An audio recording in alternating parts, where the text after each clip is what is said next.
Lundi 22 mars 2021, première destination, le Gabon avec le quotidien L'Union. Arrêté pour meurtre, c'est un joli coup de filet qu'a réalisé ces dernières heures la police judiciaire avec l'arrestation des auteurs et complices présumés de 3 meurtres. Le premier commis en juin 2020 à Mindoubé, le second le 9 mars derrière l'ambassade du Cameroun, le dernier qui a provoqué une grande émotion parmi l'opinion, celui du jeune lycéen David Warren Moulungi. Aux abords de son établissement, son meurtrier n'aurait que 16 ans. Au Sénégal, le soleil fait la part belle à Amadou Markamboy qui, s'adressant aux jeunes lors de la cérémonie d'hommage pour ses 100 ans, a dit « Soyez fidèles à votre pays et à l'Afrique ».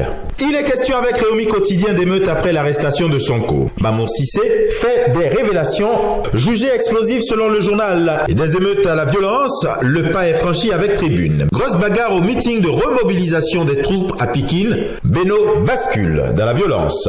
Et justement, on parle de meeting également à la Hasse. Méga meeting à Matam. Farbangom et compagnie réussissent le pari de la mobilisation. Sur cette actualité, Direct News estime qu'il s'agit plutôt d'un sale temps pour le pouvoir. Dakar, Pikine et Fouta disent non. Place d'un chef d'État religieux au Sénégal, dit l'enquête, un statut à reconquérir. Et avec le mandat, il est question de la journée mondiale de l'eau. La cacophonie, estime le journal.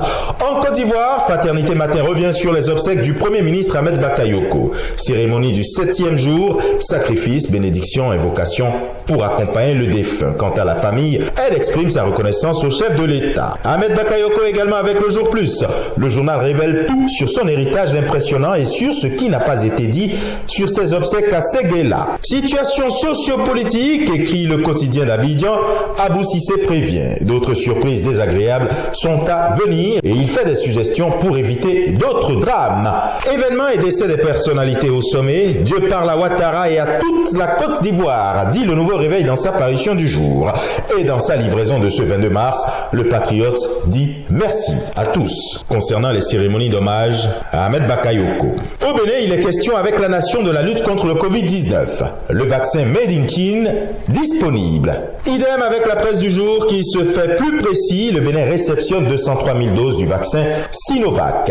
Le matinal emmène ses lecteurs s'intéresser à la campagne de la présidentielle du 11 avril 2021. Le bloc républicain procède au dernier réglage avec son candidat Talon. Affrontement lié à la succession au poste de Tambado, plusieurs blessés. Apprend le quotidien L'Information pour tous. Et pour Liberté, nous sommes au Togo, on parle d'augmentation des frais de péage, manifestations, routes bloquées, le ras-le-bol des conducteurs. Et enfin, du côté du royaume chérifien, le matin dit qu'adopté par le Parlement, la loi cadre 0921 traduit la vision royale concernant la généralisation de la protection sociale. Comment la CNSS se prépare à la mise en œuvre du chantier de la généralisation de la protection sociale?